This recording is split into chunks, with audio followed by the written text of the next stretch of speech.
Tuesday, August 8th, and this is the co-curricular committee meeting. And welcome everybody. Thank you for coming out on this beautiful summer evening.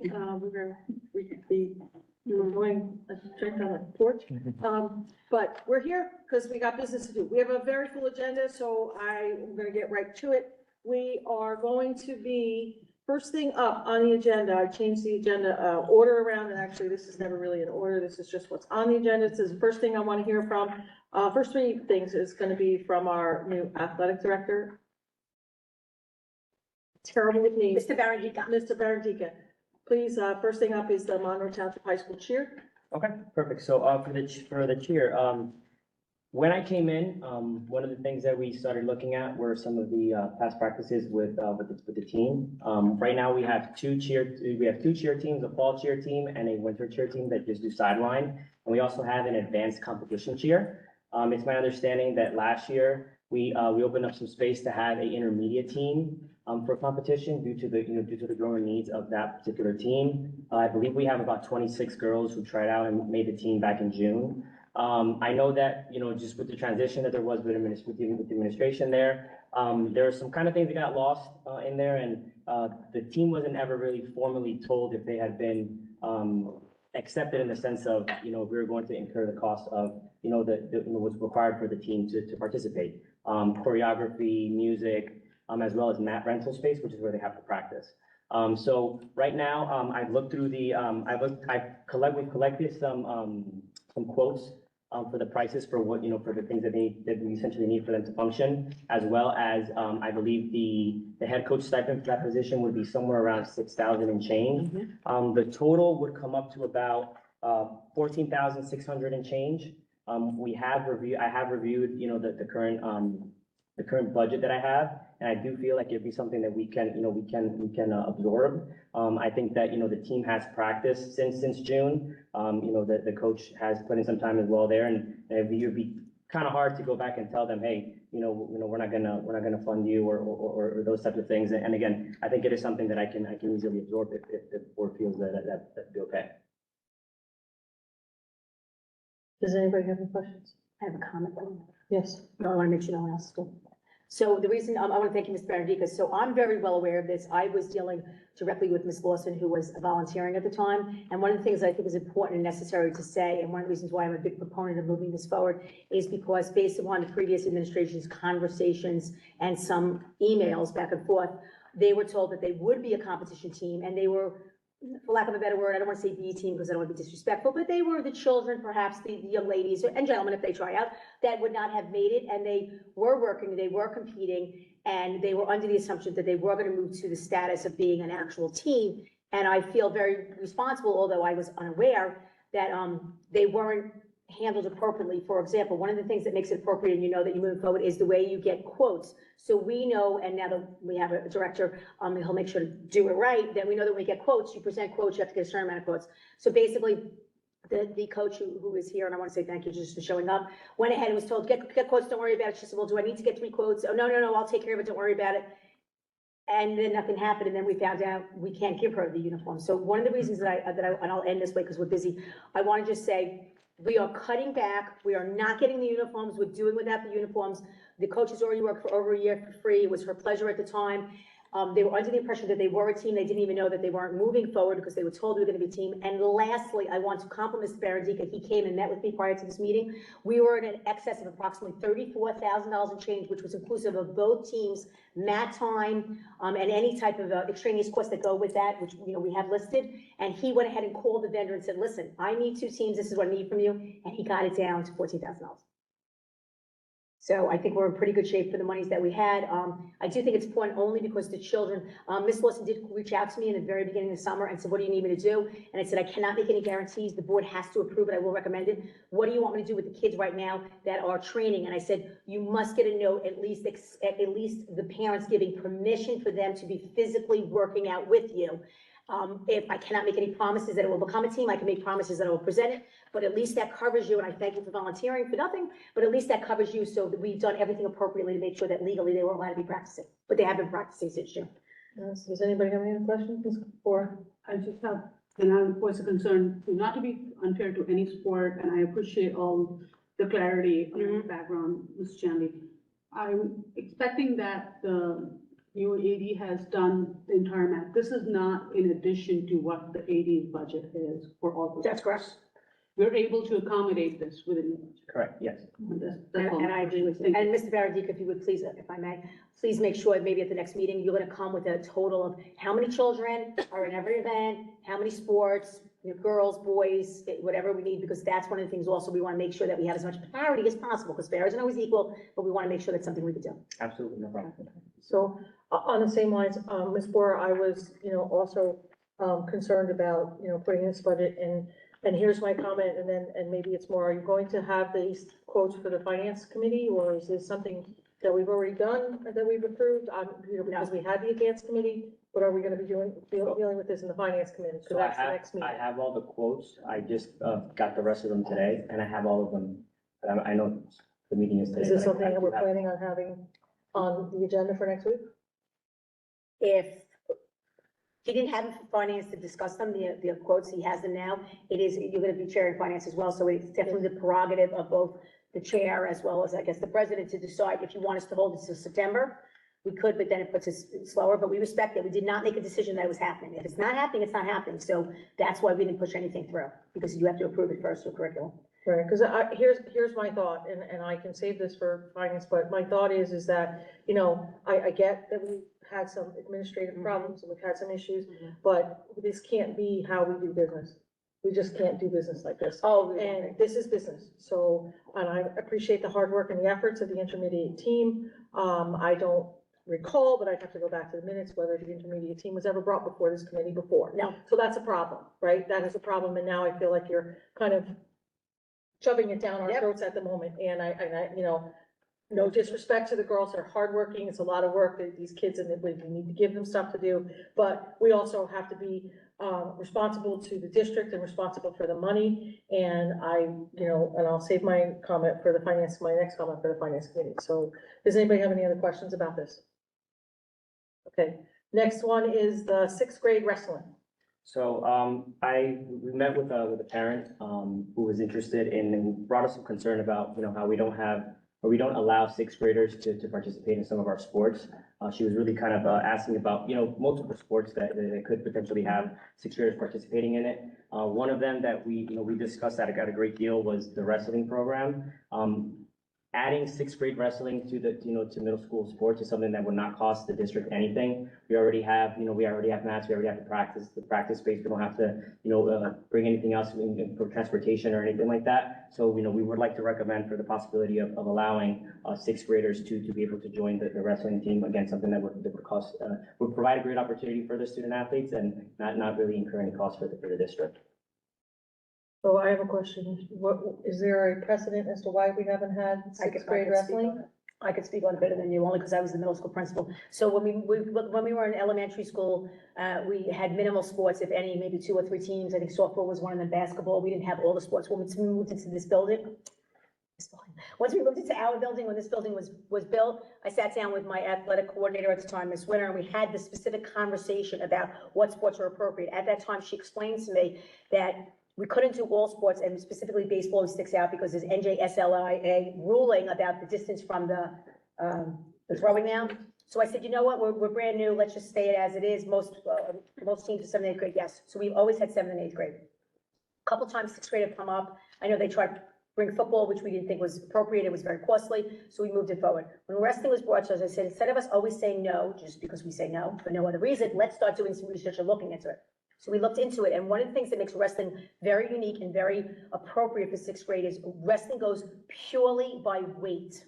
We forfeit many, many, many competitions because we have children growing faster and children growing larger. So we don't have that weight class. So when we started looking into it, I brought, the conversation was all of us. So, Mr. Baradika, myself, Ms. Winna, and we started to have a conversation, and we think it's appropriate after being in the building, I want to say this is our 13th or 14th year, to start looking at implementing and encouraging 6th graders to be part of it when appropriate. So this year would be wrestling. Next year, we're going to look at, if it would be possible, to look at cross country.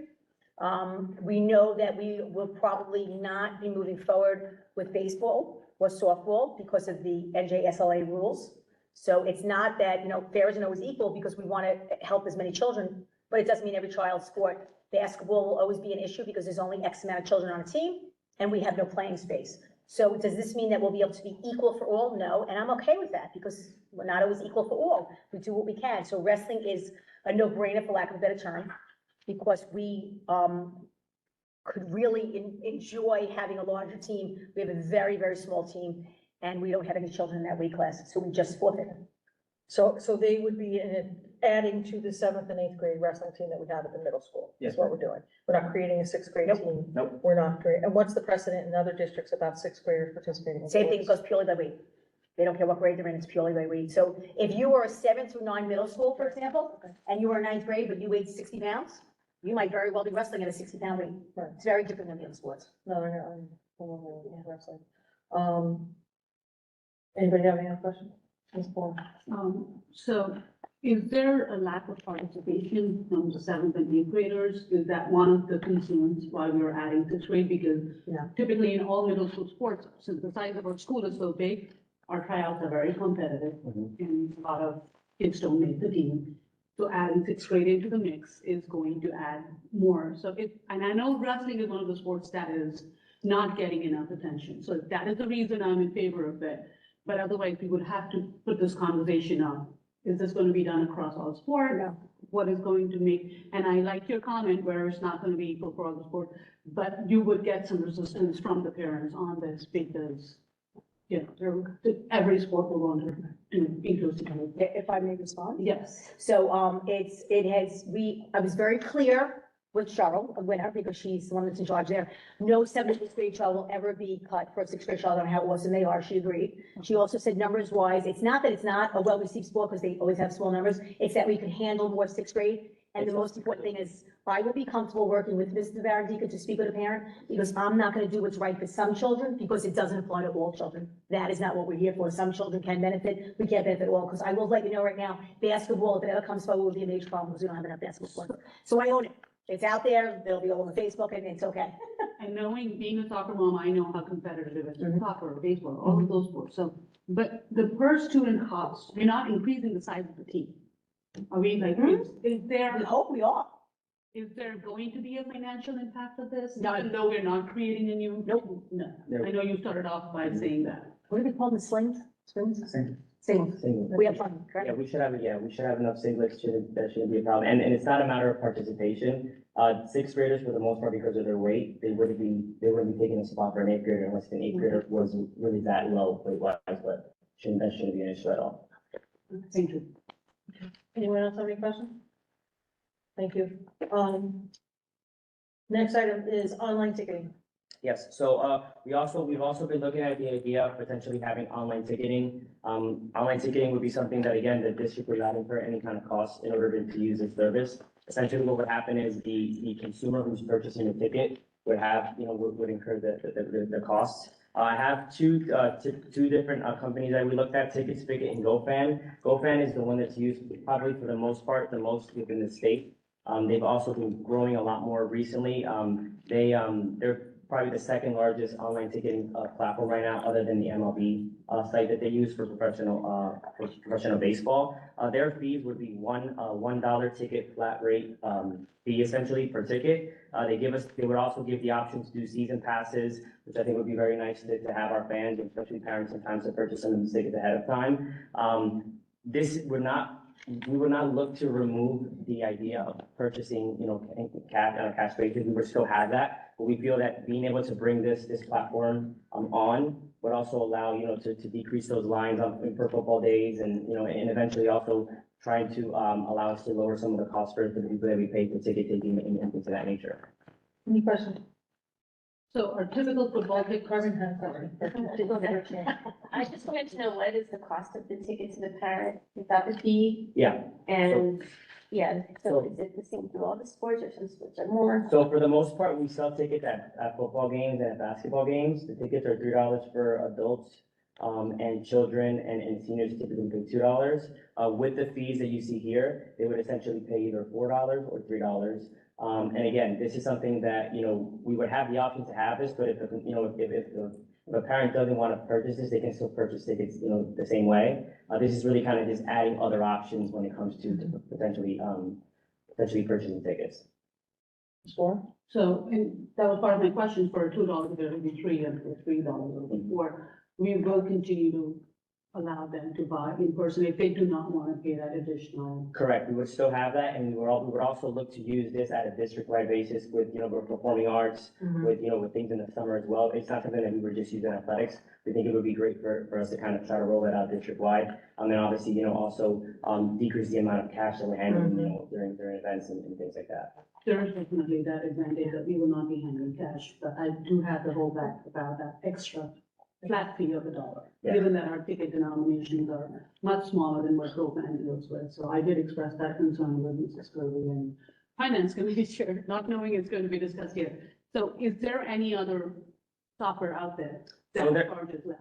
To be honest with you, there's GoFan, there's Ticket Spigot, and there's also Hometown Ticketing. I've looked at the other ones, and they're pretty much all across, basically the same thing. The reason why GoFan sticks out for us the most is because of the fact that they already interact with the website that we have for athletics, which would be great.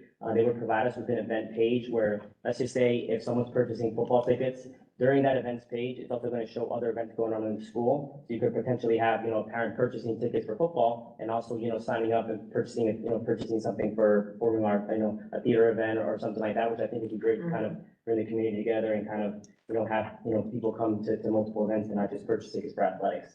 Outside of that, they also provide, an iPad, which would also provide us, in addition to just buying online tickets, we can also purchase via credit card at the gate if needed. So if someone doesn't have cash, they can buy at home beforehand, or the day of, they can also use their credit card. You have another question? Go ahead. And then is it printed or do they have to bring their phone and scan it? So, yeah, so this specific company, you would use the consumer cell phone. They're able to activate pretty much very similar to the way that Ticketmaster uses it, where you can just activate the ticket right then and there. And then we would take care of making sure that we stamp them, to make sure that, if they come in and out, there's any issues with that. But they would basically essentially just activate it. We don't need anything else, any other software or anything like that to run the ticketing platform. What would be the process at the gate? So essentially, the process at the gate is, from what I've been told, we usually typically have 2 gates. I would propose using 1 gate in order to have the fans who already have pre-bought tickets to kind of go in through there. They also give us, like bulletin boards with QR codes. So if we have a line for online, for cash sales and someone's there, they can automatically just scan it and purchase a ticket and then just go into the line that we have for that. But again, I think for the most part, if we have a good amount of people who purchase tickets like that, I think it should streamline the process for game day and hopefully, lower the lines and again, at some point also decrease the amount of ticket takers and what we need to have there in order to, because the tickets will be sold ahead of time. So how does that say, how does the person get their hand stamped then? If they've scanned, they bought the ticket, because there's a line. So essentially, once they Because they still have to have somebody who's gonna stamp their ticket, because I know when I buy my ticket at the gate, they stamp my hand as soon as I give them the cash. Correct. So typically, and if you have someone who's selling tickets and someone who's stamping, you may need 2 people in order to do that. You can have 1 person, and as the individual comes in and you activate their card, you can just automatically stamp them in, and they can come inside. So ideally, as we streamline the process, we can hopefully decrease the amount of people that we have there and be able to save from that end. I have 1 comment, and then. Yes, thank you. The other thing that we look to, and it's heavily discussed in finance, and I think it's very appropriate, the curriculum goes into finance. Something we need to also do is be very cognizant of the cash. So what has happened, under previous regimes, we are not always knowing, if no one's doing anything wrong, let's just say, but without always knowing where the monies are coming from. This will streamline it into it being separated. So we had a meeting before we even said yes to Britain's curriculum with Miss Allen. We thought it was very important to hear the business administrator's take on it. So she asked a lot of questions, which I wanted to bring out here, where we're gonna have reports that are able to be run. We'll be able to see exactly how many people went through, for what Can we particular save that, sport. this You want to discussion just, okay. for finance? Because it's really, I just want to make sure you moved it, like, no, I'll bring it, okay, that's fine. Well, since I'm doing both. You got it. I won't forget. You got it. Okay? Got it. Anybody else before I move on? If I can, just one of the other things that I know you had mentioned, in our meeting previously, A really nice, feature of it is the seating charts for Oh, the yeah. Yes, I'm sorry. where parents could, or anybody could come on and if we decided to do that, if they decided to do that through the performing arts, you could select your seat before you even get there, Reserve seat. which is Oh, a wow. nice, which is a nice. I don't find that a nice feature, but that's for another discussion. I don't think, because I think you get there, you get what you get when you get there. There are some parents who just can't get on right away, can't, I see a lot more problems with that than first come, first served with a seat for performing arts. I've spent many years doing it, so that's my take on it, but, it could be if done right, it could be. Yeah, I could. Because comment on that. that takes me to it, that literally takes me to a Ticketmaster right now.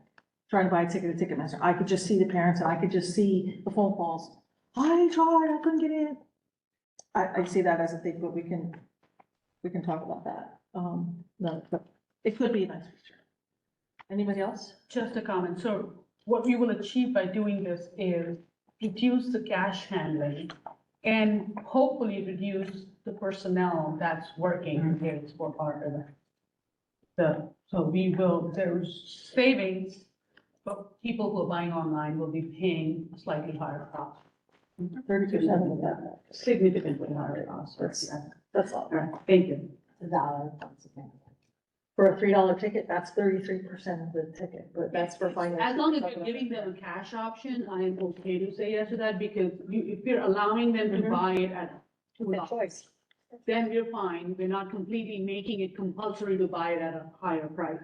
Some people will pay for the convenience to buy it ahead of time and just walk in. Some people would mind the extra cost and can then walk in and pay the normal way. So as long as there is some sort of district saving, which could be personnel, cost of personnel, cash handling, I don't see And the why. cash handling is huge, because you know from the band events that we've had, there's And I walked agree. away with And I have dealt with $30,000 in cash, changing hands across the way before it gets to where. Absolutely, we it has needed to go cashless. The ideal scenario would be at a very, the money that we are paying should be 25 cents, not $1. But if that's not possible, as long as we're giving the parents the option to go and pay $2 at the gate, I'm okay with this. But that is my whole fact, that, we do need to do this. I 100% agree. All right, we can finish the finance discussion in the finance committee. Next up, Dr. Higgins, you're on final exams and alternate pathway PE, which I believe is,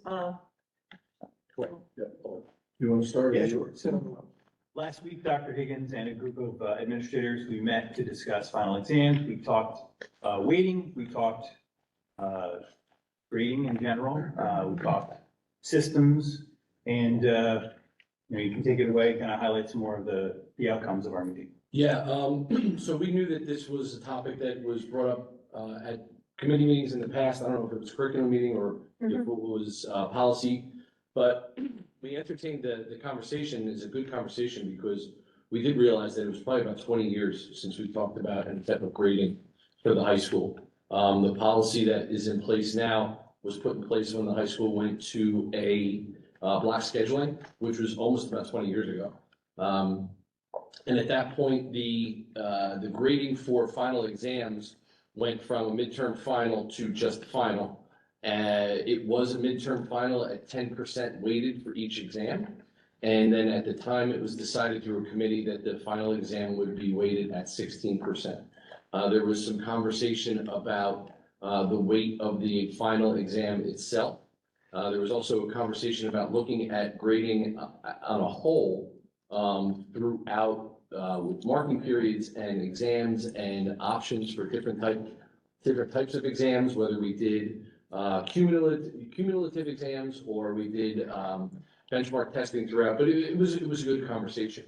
What the result of the conversation was, and it is my belief that the 16% for the final exam weighted is too heavy, is too much. The recommendation that we would make, or that I would make from the high school, is that for the immediate effect of that 16% is to see that reduced to 12% as a final exam weight, and that would be a policy issue.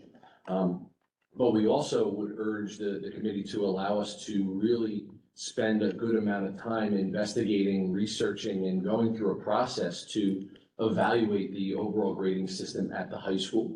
It's not necessarily a task that can happen in days and weeks.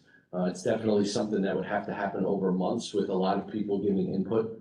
Looking at research, I've also reached out to a lot of my the principals in Middlesex County to see what they do in their schools, and it's very interesting. Everybody does something a little bit different.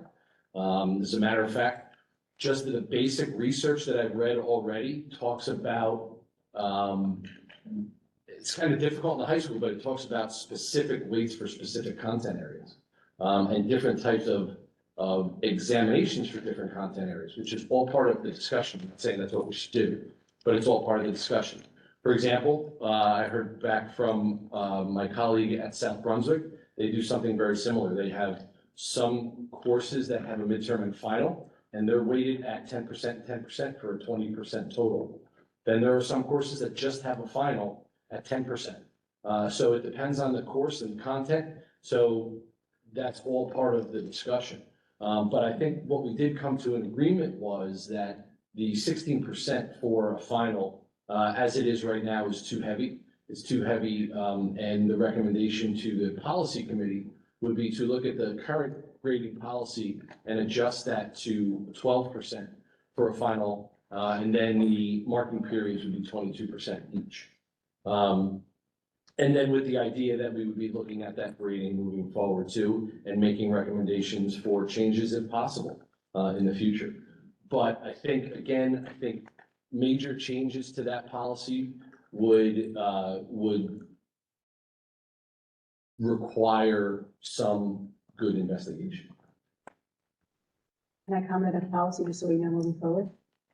Let's talk about policy. Talk about policy, I can comment on that. No, I just want to make sure that you know that we can, I just want to make sure that, I want to capitalize on what he said quickly. So just so you know, for purposes, whether it be the 12% or whatever the determination is, we can leave policy alone and it's just a regulation. I just want to make sure you knew that. So it's just a regulation. So this is something that can happen tonight. Oh, I didn't think there was a grading I thought there was a grading policy. There is, but the rating policy, only the regulation specifies the percentage of the final. So I wanted to let you know that I went a little, no, There you go. thank you, Ms. Lewinsky. Thank you. So just want to let you And know. that'll be all the policies. Yeah, so that's helpful. I want to mention it I now. printed that out. Thank you. Ms. Moore, it looks like you have your hand half up. Is that, I'm just full up. it's full up? Okay, I ma'am. am so sorry. You go for it. Go for it. Changing the policy is not changing the truth. Our students are not performing in the final exam. Mm. And I have heard this from parents across 4 years of high school, and I cannot begin to tell you how much it bothers me. And looking at the data that I'm looking at today, it bothers me even more. I've seen it with my own children. I've seen it with other children. I've heard from parents that this is not personal experience. My child did not take this class, but there are some honors classes where the children have gone home crying after the final and have not known what they've done wrong or why their score is so bad. And now looking at this data, I don't think changing the policy is solving this problem. Mm. We have deeper problem. We need to get to the problem from the root of it. Are we not teaching right? Are we not testing right? Are we not preparing our students for the final exam? Whatever it is, I'm not mincing words here. I really think we have a problem. Yeah, no, I So don't disagree with you, and I'm sorry. No, it's okay. I don't disagree with you. And I think if you want to talk about looking at that on a more forensic level, Yeah. that's not for me to answer tonight. I haven't really dug that deep into it, but I do understand what you're saying. And data can be read either way, and there are definitely specific situations and specific contents.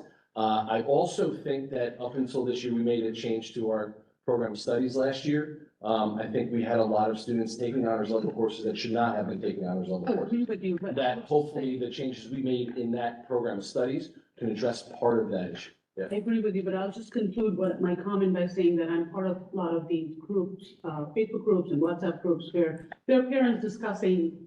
So when you see that one parent is complaining, you feel like, okay, it could be an anomaly. But a majority of honors STEM, my child does not take that class. Majority of honors physics class were complaining that it was just honors biology. We've heard about it's like a legend here. The honors biology is just.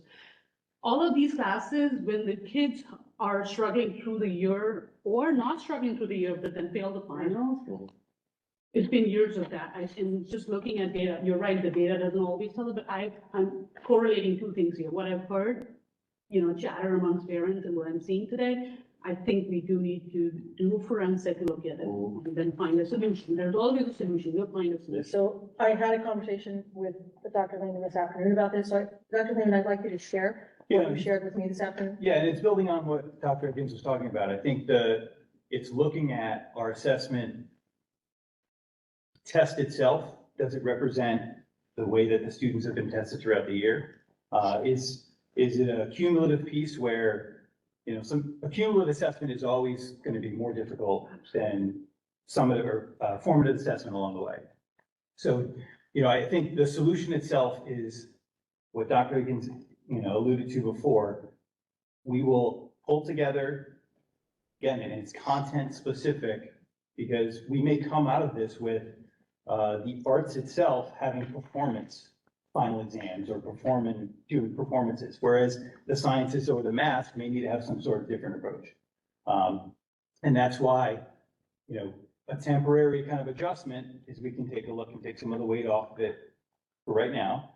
But we will start the work and we will get into the nitty gritty of what these assessments look like. Do they fairly assess? Do they fairly represent the end game of what we're looking for at a summative assessment? So that's really the core of the conversation that we had. Was we set the students up with success, knowing what the pathway is and their percentages now at the beginning of the school year. That makes total sense. We can't change the weighting in, January, right? Because we're already mid-school year.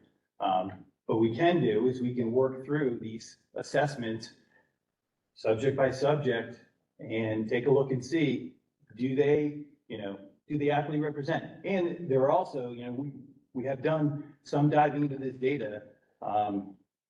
Some of the students are certainly not probably in the classes that they would be next year, right? So we've addressed some of those issues. And we can dive in, is it an instructional piece? We can look at that too. So there's a lot of angles that would come out of this, but to make those statements, this is what was going to happen right now. We need to dig into those exams. We need to look at the data. I believe Ms. Kirby here again, first and foremost. I'm just trying to understand if we know we have an inherent problem with final exams. I mean, we're looking at this data, 2,360 final exams were failed, tests that were administered, were failing grades. Why would we have 12% of a grade be for the final before we fix and do a deep dive into this? Why wouldn't we look at even less, like 8%, 7%? Why over 10% of the grade on a final exam? So we had that discussion. There is, if you look at the raw data, and not just the summary, you'll see there is a great many students that will just not take a final exam. Or there's a great many students that will get, answer one or two questions on a final exam and not really care about it.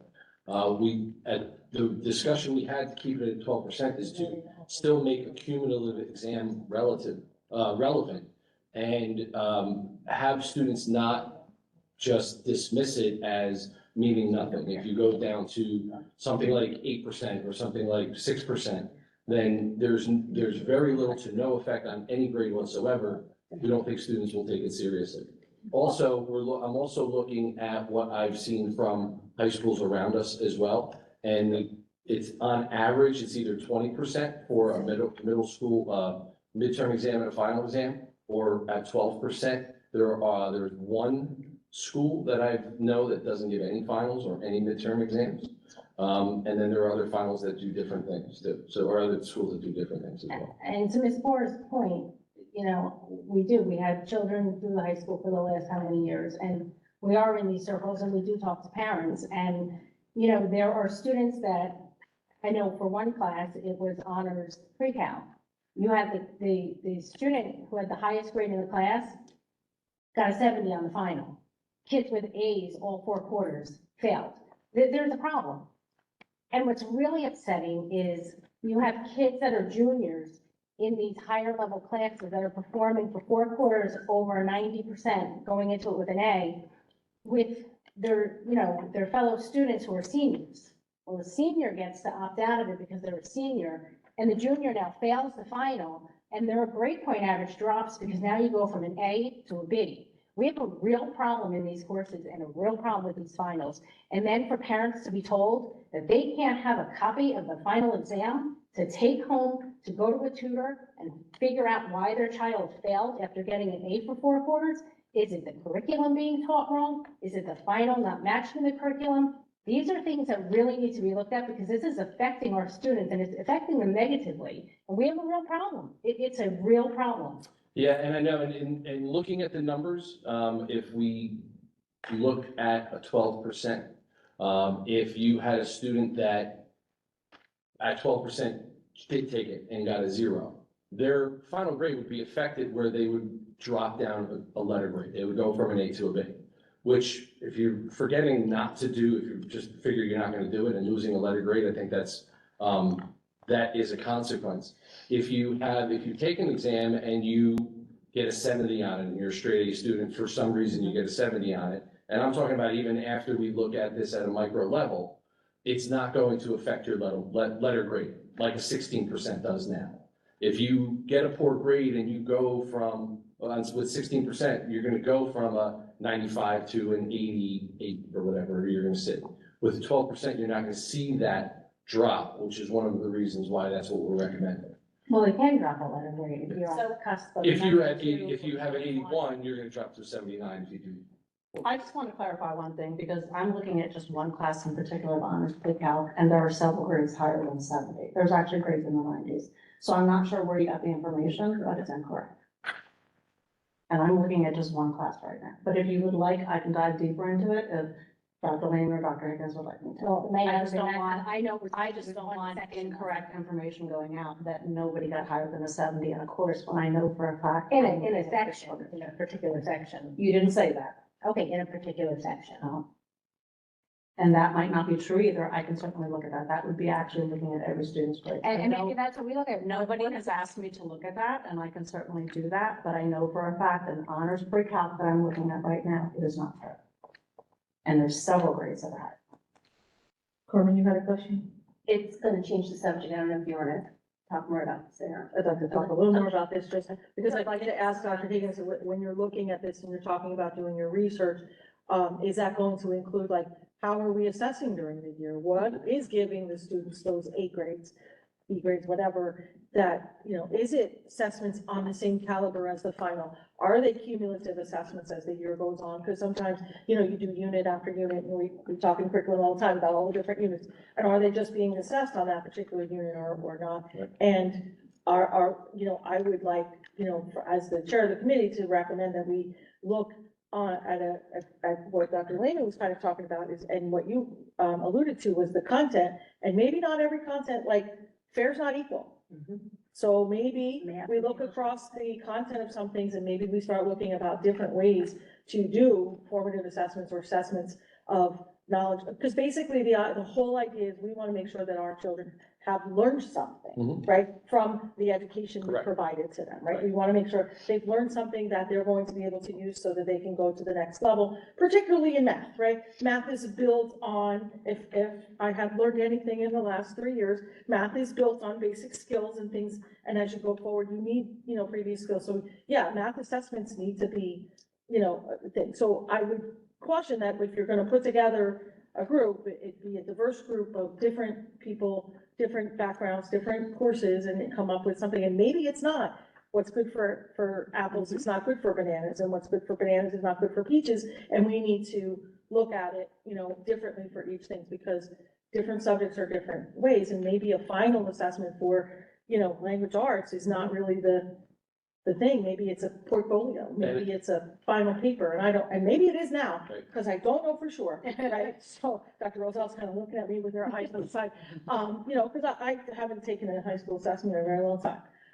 But And I do agree with the comments made that all of these situations are definitely individual and unique, and everybody has their own story and everybody has their own situation. And you're right, we're not gonna solve that tonight. And it does take a deeper dive into how we look at all of the assessments, how it's assessed throughout the year. There may be a situation where you want to do benchmarks or quarterly assessments, but that's something that we would have to get into. We actually have been sort of talking the committee through committee emails about board goals. And one of the board goals that we were thinking about through this committee is that exact thing, is looking at assessments and how we're gonna, how we as a board want to make sure that our concerns that we're bringing forth here are being addressed and that we can, show to the public and administration that from the board's perspective, we've seen an issue, and we've done this with other issues. We've done it with Turnitin. We've done it with, we've done it with sports and making sure we get those reports on a yearly basis. What's our per cost pupil for each, per pupil cost for sports? What is it? How many, coaches do we have for this? Like, we were asking all of these good questions and, really kind of challenging you as the leaders of our district to bring this information back to us and be open and honest and transparent about what it is that our district is trying to accomplish. Just And I'll- Laura has one comment and she's bursting at the seams here. Just want to so let her go. clarify something, that my personal ask here is not to make it easy for our students, because tomorrow they have to go out and compete against the wall. Mhm. My ask here is, if they're a straight A student, then they should not be failing the final. Exactly. Either we are giving them the A's wrong in the. Correct, or the other is not right, the opposite is true as well. yes. Exactly. So I want us to challenge our students, Right. and you're right, allowing the right students to take the right class is going to solve half the problem. The other half is, are our assessments consistent through the year? That's And I'll double down on the goals. If that is a board goal, it can be a goal, it would be a goal Well, of have it mine. stated on board, we'll do that. So let's put that out there. And I will tell you that thinking about But it's already out there. thinking about high school Right. goals in the future, we have procured a lot of, we've procured a lot of things over the past couple of years to use the data that we get through assessments. And it would be a goal of ours in the building to use those assessments to actually drive the instruction as it should. Right. And I think that is something that we need to focus on more definitely at the high school level moving forward. So yes, students, assessments should be used to see what students know, and then we should be using what they know to drive the instruction they're getting in the future. So that would be a goal of the high school, whether or not it's a goal of the board of education. Well, it should be. I mean, that's what you're in the business for, right? Yep. To make sure that that is done. And I would say, looking at some of that stuff is important. I don't want to tell you how to do it. I just think that it should be done. And I think I think this report tonight is something exactly what we were looking for. Yes. Definitely gave, a highlight of what we're looking at and seeing. I know, and I'll just tell a real quick personal, thing. My son, he learned math somewhere along the way because he figured out what he needed on every final he had to take in order to pass the class. And he did that from 10th grade on. He knew exactly what he needed to pass every year. Didn't matter, even his senior year, didn't matter. Because his goal was to pass the class. He had no other aspirations other than to pass the class. He went on to college. He's doing well now and he's doing okay. But that was his goal. Because honestly, especially in his junior and senior year, he's done. He's done. He learned what he needed to learn. He passed it. Personally, I applied himself a little more, got good, got very great. But that wasn't his thing, right? So and to me, that's kind of okay. But it is a thing for a lot of other students. They want to achieve that A. They want to achieve that GPA, so that gets them into the better school. It gets them into the school of their choice. Gets them to be wherever they want to be for that. You look like you have a comment. Go right ahead. It's not about getting the A. So if you're performing high in the class and you're doing well, and then you fail the final, then you start questioning yourself as a student, what should I take next year? Should I be in an AP class or an honored, or should I drop down to something lower? And not having the explanation of what you did wrong on that final. They get a final grade and that's it. You can't see it, you don't know what you got wrong. I don't think that that's true. Dr. Lehman, Yes, it is. you and I, hold on a second. You and I spoke this afternoon. There is an opportunity for a parent to come in and look at the test with the student and the teacher. Is that correct? That if they reach out, we can set up time, they come in, they cannot take the exam home. Absolutely, I totally get that. You shouldn't, as someone who has written exams, believe me, somebody gets a copy of my exam, it's a nightmare for me because now I have to write the exam all over again. And I have- what's wrong with that? Have you ever, I don't mean to, if you've ever written an exam, have you ever had to have an exam? And do you know how hard it is? It's extremely hard You to have good. class and had an A all 4 quarters and you fail an exam. And we're telling you, we are not giving you the test to go to sit with a tutor or somebody that could explain to you what to do. But we do offer the opportunity Not for with them, a teacher, no, we Yes. do not. both Dr. Lehman and Ms. Gaskell. We had a just said request because- this summer. Well, then that individual needs to take that up with Ms. Shannon. I don't know what else to say, but I know that from past experience, their parents have been asked to be able to sit with the teacher. They can't, the teacher doesn't work, teachers don't work in the summer. Okay, But I sit down and I've spent an hour, hour and a half with some parents, and I've let students go over every question, I've let students ask questions, and there's several that do that. But they can't meet with the teacher, I agree with that, because the teachers don't work in the summer, and our finals go to the last day. So if you want them to sit down with the teacher, that might have to happen possibly in September, I don't know, but you can't make a teacher come in when contractually they don't have to be here. then I understand that problem, but somebody can sit with them. I sit with multiple people, So they can be. and I have for years. So, and they can get the concept of And I what they give need them to the learn. key. They don't need the exam to do that. They get the key and they can look at it and they can Right. see what, and that's up to the student if they want to. Sometimes they really just want to verify that they really got as many wrong as they did. But sometimes they start going over it and after about 20 minutes, they're kind of like, yeah, I'm done. Like, because the parent's not going to really understand the test, but I have for years have sent people, and I'm not the only person. I know other people have as well. Well, we know you and me, we're in the math thing, we got it. I wouldn't do it, yes. May I ask, how often do you evaluate your final exams for whether or not they need to be revised based on the curriculum? So when was the We last time? spent the last 2 years going over them and verifying the content, verifying the type of questions, looking at the review, is the type of the review, and in particular for me, I did this right after COVID, and we've spent 2 years with the final and the review. So if I can make a comment about that, so that lends itself directly to what you're saying and what we're requesting, because if you did that, which I'm sure you did. I did. That means there is a definite problem between the teaching, the grades, and the final exam grade. But Because if there's the final also, exam is there's appropriate- also some incorrect information that's because So, students get emotional, and they do, and parents do too. But just to kind of go back to the comment that Ms. Kirby just made, while we were sitting here, I checked every single one of my honors pre-calc classes, and there is not a single solitary class where nobody got I higher didn't than see nobody got hired on a You study. said I said any top particular performer. No, on I the said final top- exam. You top- did One of the top performers in the class had a high A and got a 70. And I didn't say the 70 was the highest. That does But happen. I'm saying, so it does happen, and like I said, a lot of these situations are very individual. And there's also groupthink too when it comes to that happened to me, that happened to me, that happened to me, and then it becomes a systemic issue, whether it is or it isn't. But I think the goal of the high school, like I said, is to come up with a process to see where those situations are limited. We know that there's sometimes gonna be a high-performing student that doesn't do well on a final, for whatever reason, but it should not be the norm. And I absolutely believe that, and that is where we're going, moving forward to see if that is the norm. What you have in front of you is a very, very specific set of data that I was asked of me to put together. If we're looking at all of these different issues, it's going to have it on such a micro level that it would take us forever to talk about it. I have a quick question. The set of data that you created, is it complete? Because my son's currently in summer school for geometry, but his number's not on it. So it depends on what the specific, so what you see there is not complete. It's not, There's more children that fail. what you see there are students who were passing a class prior to the final exam, failed the final exam, Okay. and failed the class in only math and science courses. So that was a total of 27. All right, that was very specific.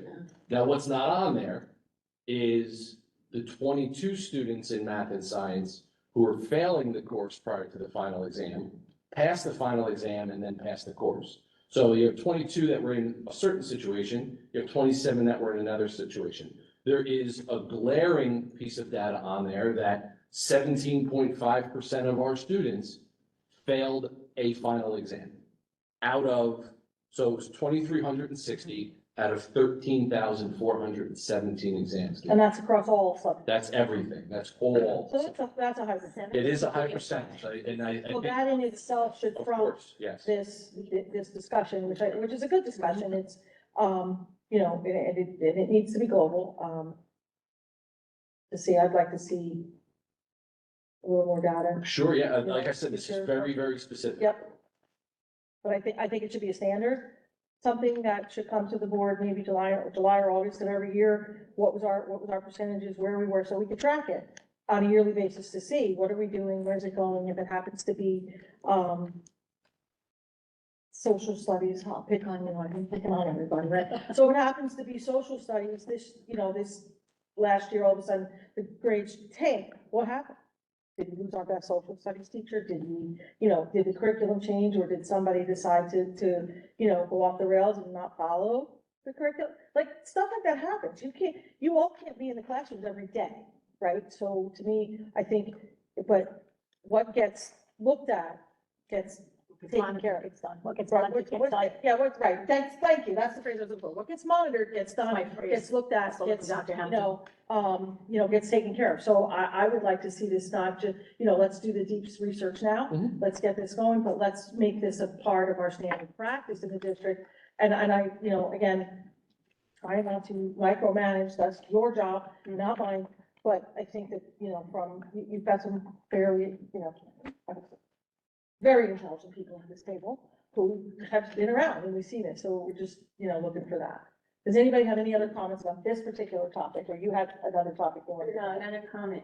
So just to summarize, are we still moving this to policy? Well, that's why I'm glad you said it, because Yeah, no, I think we should still move. it's it my to policy. I recommendation think, that yeah. the regulation changes in the meanwhile, because we We can help the definitely children. Discuss this in policy and Yeah. then whatever Yeah, the with the thing short is, version to do that. doing it. I don't think we should, in policy, we could decide whether or not we want to stick with the 12%, or do we want to push something else? Right, because as of right now, it's 16, so policy has the ability to send it for a first read, to make it to 12, because we want the children to walk in the door in September. Give or take. Do we But need this doesn't need a regulation? Oh, Yes, first and second read regulations. That's why I pushed it. So, yeah, Thank you. we definitely shouldn't wait on this, we should definitely do, because we'd like to see this in place Yeah. for. Right, so it'll be a week off or whatever for. So, I mean, that's, if you want to hang around for policy, you're welcome, but, I know, he's looking at me, he's like, Was that in order? no, listen, I don't direct anybody to do anything. I If just- you're not able to be here, I direct, but guess what, I can talk on it. I'm gonna be on. All right, are we thrilled with this topic? Thank you. It was a healthy discussion. I like healthy discussions. That was really good. Mr. Stein? I have some paperwork on the option two, and this is the letter that went out to parents Okay. last week. I wanted to get a copy of that. It is front and back. So, thank you, Dr. So this went out to all This went all to seniors senior and parents. their parents, and that was the letter was from me describing the program. Dr. Higgins and the high school followed up with all of the senior parents. And was it snail mail? Was this? No, email? this was, And mail blast, both. email blast, and then it's in Genesis if they wanted to go back and look at it? This, Blackboard, sent by Blackboard, what stays in the mail. It's not posted, nothing's posted on the website yet, because we're finalizing everything this Thursday. Thank you for that information. Yeah. So this could be on Genesis, like, It's just, because like, in Genesis, you can go back and look at. Correct, it stuff was sent sent through, this was sent through Genesis to all of the parents. Through Genesis to the parents, so they can go back and see that if they decide to not delete it from their thing. Right. 'Cause I've been known to delete. and then, once this went out, like I said, a follow-up from the high school, went out informing them. We have made great progress on this since our last meeting, about a month ago. We have all of the information here, for parents to dig into. As Dr. Higgins said, Thursday this week, we are having a meeting with guidance, with the high school, with Mr. Maralda, with Dr. Lehman, and we are going to finalize, and with Mr. Feldman, to finalize the scheduling of this and the rollout and the registration. Once that meeting is in place, then that will go out to the parents, and students may start to register So for. just for clarification, and I'm sorry to interrupt you, but the meeting is gonna be with internal administration so you can tell them what your process is.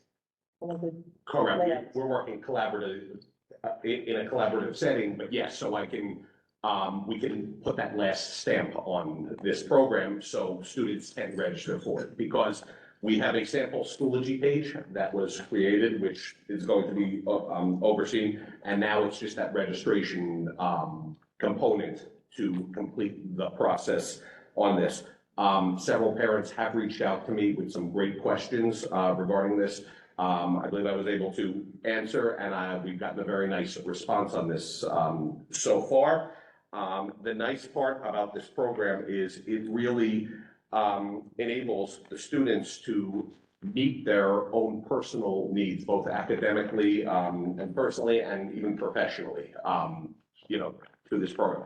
So while this is the first year that this will be rolling out, we're very excited to just see kind of the fruits of our labor take place in September, because I know this has been a long time in process. Being new to this role, this was one of the first big projects that I jumped into. So I was, a lot of research has been done on this, and we look forward to continuing to refine the process of this. But if anyone has any questions, we believe all the info is in this letter that had gone out. And Dr. Higgins, I don't know if you had anything to add to that. I will just state that Mr. Schneider did jump into this with both feet. He's doing a great job. This was something that we started to put together at the end of the year last year. It's going to be a pilot program. We're gonna run it like a full program with all of our seniors. It is gonna be a pilot program. There are gonna be kinks, there are gonna be hurdles, and we'll work through them. But this is, like I've said before at this meeting, this is an alternate pathways. I know we call it option 2, but there are curriculum responsibilities that the students have to meet, so they get their physical education credit. And those are the things that will be presented to all of our students on either late Thursday or Friday morning, when we send out the final document to those students on how to sign up, what they have to do to get the alternate pathways, what the procedures are. I know Dr. Lehman talked about this briefly at the last meeting. We had talked about moving all of our 12th grade physical education classes to Block 1 and Block 4. In doing so, we realized that that was impossible. So it's going to be more of an open campus situation where if a student has a Block 2 phys ed and goes into alternate pathways, they will be able to sign out and sign back into school. I know that Ms. Chanley did check on that and back that up that we could do that. I know many other schools and many other campuses do that as well. Can I interject about that? Sure. Is there any way to make a study hall then so they don't have to leave? Just don't have anywhere to put them. Well, second period, and I don't know your schedule, there's nobody in the cafeteria. We do use the cafeterias. We use the cafeterias for a lot of different things throughout the day. We also don't have the staff to staff a study hall as well. We do have a duty schedule put together where we will put a staff member at the front desk, and we will have a kiosk where students will be able to swipe in and swipe out. So it's going to be a pretty seamless transition. I think that if our numbers warrant though, I think that's something we have to look at. I know this is our first year and it's a pilot, but it cannot be, I don't think it's in the best interest of the children to remain that way. I think a study period would be better. It's our first year and we have lots of kinks. Where are they going? And I have to tell you, you didn't bring that to me. I did not confirm that with the attorney. I just wanted to say that I never had the conversation. You weren't here. I never had the conversation about leave. Oh, you did. I'm sorry. It wasn't. Sorry, I thought it was you. No, it wasn't me. I verified with the Oh, insurance sorry. company, and No, thank you. Apologies. it's Okay. it's a common practice, Okay. and actually he was very, the fact that we run on blocks, having I guess students adjourned. time to come back and forth. Where are they going for that block? Are They can go anywhere they want. They would have to leave the campus, yeah. They're seniors. So seniors are coming in and out all day long. Yep, they would be coming in and out of the front of the building. They would be coming in through security, they would be checking in, they would be going to their class, and then they would be leaving. It's a standard practice in many schools. Many Yeah. school districts that have option 2 or have study. They do also have a study. They I think it's something we should. They also, there are a lot of districts that let sophomores and juniors do it as well. Mhm. I would not suggest that at this time. I think this is. We need to work on kinks first. I think we need to just put our toes in the water. Let's not talk about that. Yeah, I'm not sure, I'm still not sure how many people will participate in this. There's a couple of things that we're gonna have to outline for students to really understand before they sign up for this. They will not be getting grades for physical education. They'll be getting a pass. So it will not be calculated. They must come back into the building for health. It is state required that they have to take health.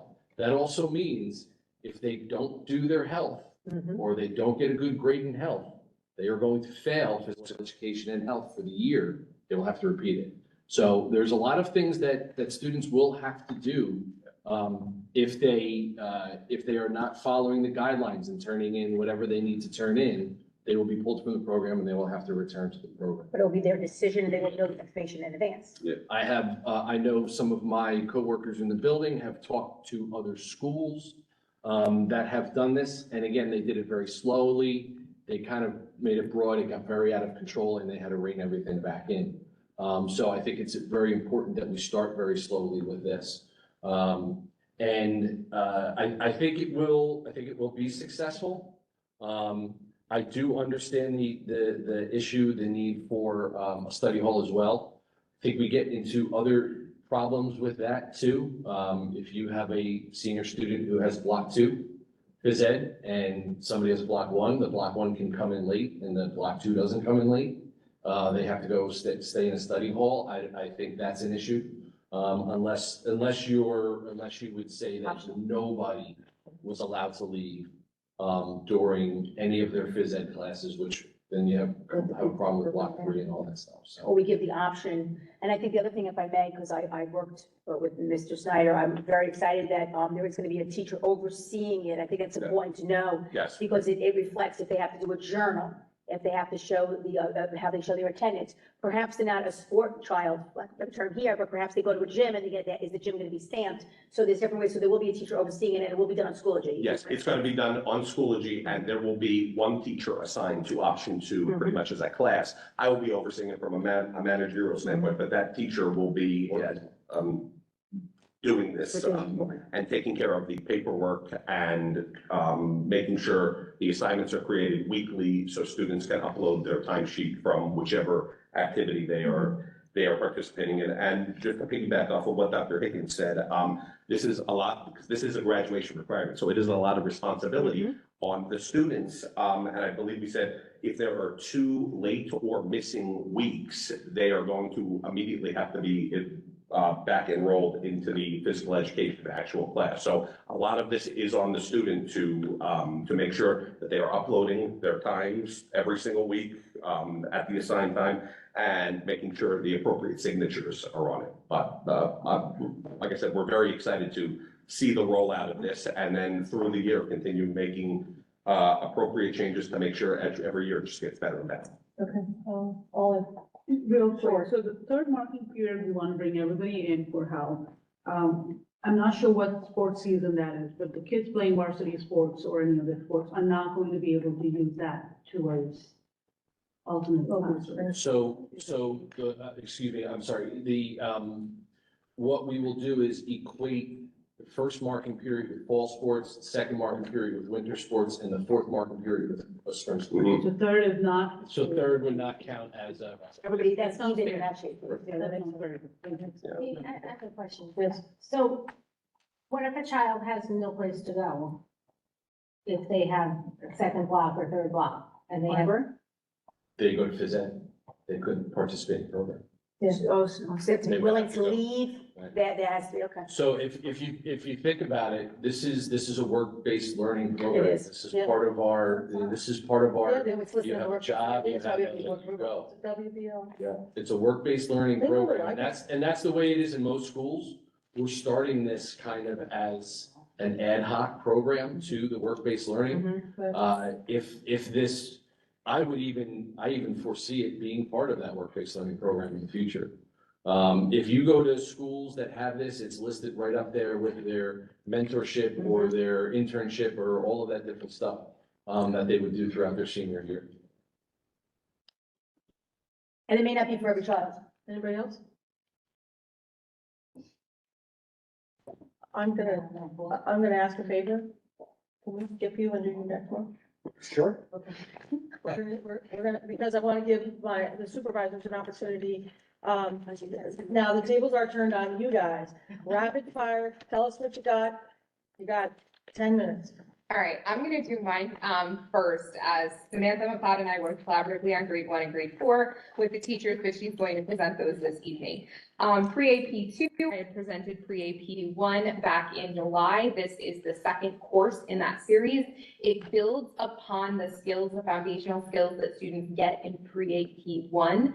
It is heavy into nonfiction. Students do go into more literary criticism in pre-AP 2, which is a nice segue for students who choose to take AP language and composition the following year.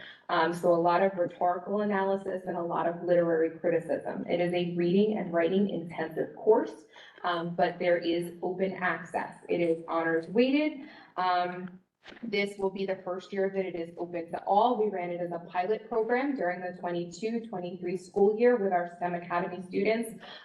Great success. The curriculum document is based off of the College Board syllabus for pre-AP 2. So while we differentiate, we bring in some ancillary materials. The core of the course, like any of our other AP courses, is based on the College Board syllabus. I'm going to stick with language arts and then I will go over to world language. We have our freshman documents, our language arts 1 and our language arts. This should be honors language arts 1. I'm sorry, not language arts 2. And that was very likely my typo to Ms. Callow, so I apologize there. These were updates. They are not major revisions. The teachers got together and they worked collaboratively on these documents. So they made sure they went through standards alignment. They also brought in a lot more contemporary literature that connects to our core text. So for example, when students are reading Romeo and Juliet, they are not only experiencing the Shakespearean English and going through that star-crossed lover trope in the Shakespearean English, they are also looking at nonfiction texts about different relationships in patriarchal versus matriarchal societies and how arranged marriages work in some parts of the world, the role of families and things like that. So there's a lot of opportunities for students to examine the greater themes.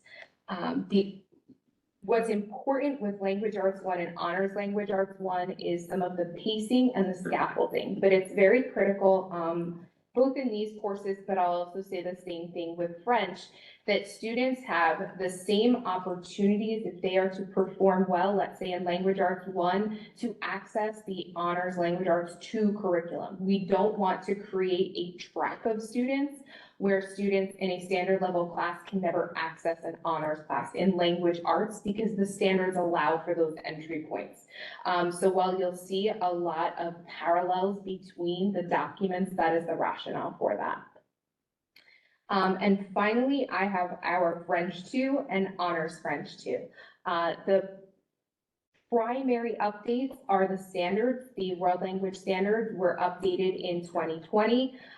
They are reflective of the national standards, the actual standards, that really puts emphasis on culturally authentic materials and exploring different topics through language and learning content as you are learning language through content. This is reflected in performance tasks, enhanced and increased number of speaking tasks and collaborative projects. That's all I have. So Is that rapid fire enough? that's definitely rapid fire enough. Nice job. I've got a question about the, going back to the pre-AP 2 Yeah. and pre-AP 1. So I didn't do it justice at the last board meeting, Okay. so there was a lot of questions. Yeah. And from the public about the materials that are taught in those classes. Are they also taught in our Gen Ed classes to all students? That seemed to be the concern of the person from the public who came forward, that we should be teaching the skills in those pre-AP classes 1 and 2, since you now brought up 2, across the board to all students, because anybody who's going to go to college, whether you take AP classes or not, are going to need those skills. So how are those skills that are taught in the AP classes sort of intertwined into the other classes, or are So they? both pre-AP 1 and pre-AP 2 are aligned to the grade level standards. So it's the New Jersey Student Learning Standards for grades 9 and 10. Our New Jersey standards are derived from the Common Core standards. So regardless of which course students take, they are all content, all skills, declarative and procedural knowledge emanates from those standards. The difference between the pre-AP courses and some of our homegrown, for lack of a better word, courses is the pre-AP do include a lot more nonfiction. Now, there is still a blend of genres in our regular courses as well, and students are informed of the benefits of each course based on their interest.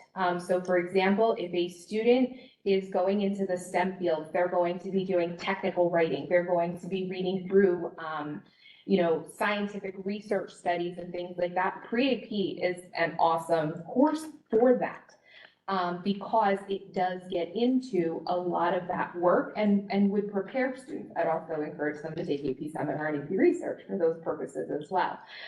Students who might be in the more humanities field might want to take the Honors World Studies course, because that is going to follow chronologically historical times using primary source documents as the nonfiction.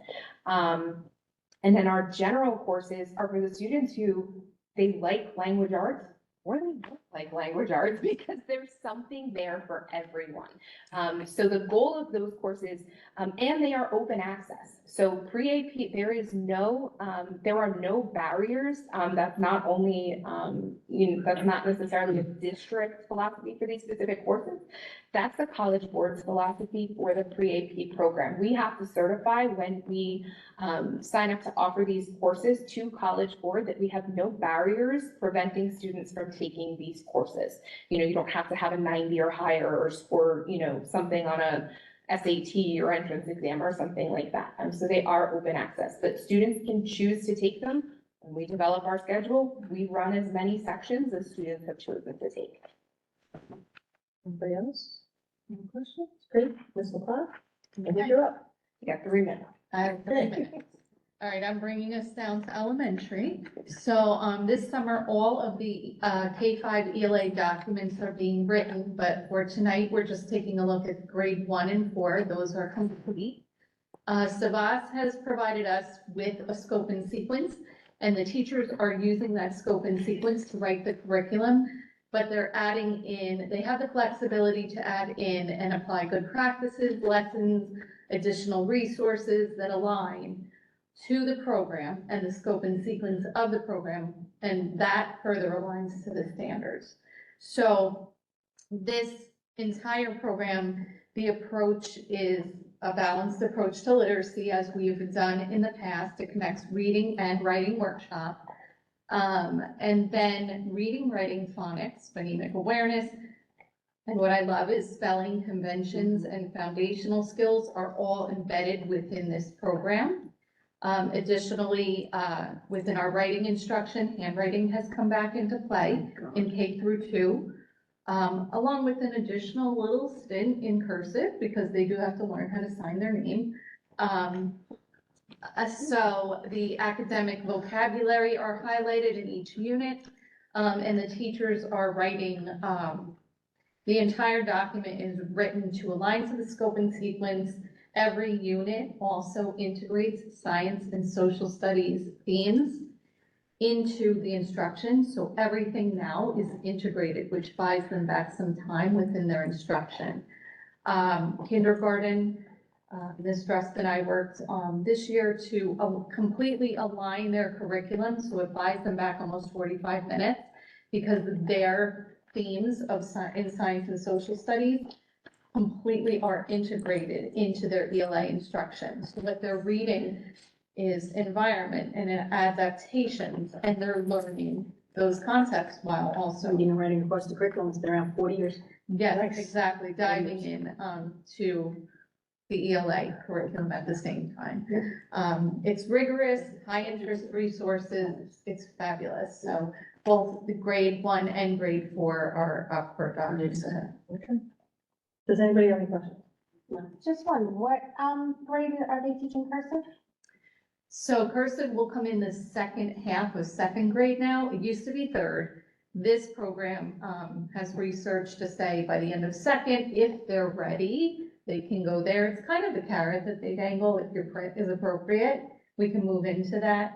And then third grade can continue if they think that it's necessary. The teachers expressed, we had an implementation committee that talked about, is it a little too early in second grade? So that's why they are able to use their discretion. It's very flexible. But they do begin the year with print and then move into the cursive. Historically, it was third grade, Yes. so that was a little bit of a change. Anybody else? Before you close out, I just need one comment. So I just want to make a comment because there were some questions about this. It is my understanding that alternate pathways does not need board approval. I just want to make sure that we're all on the same page because it's in addition to the work-based learning program.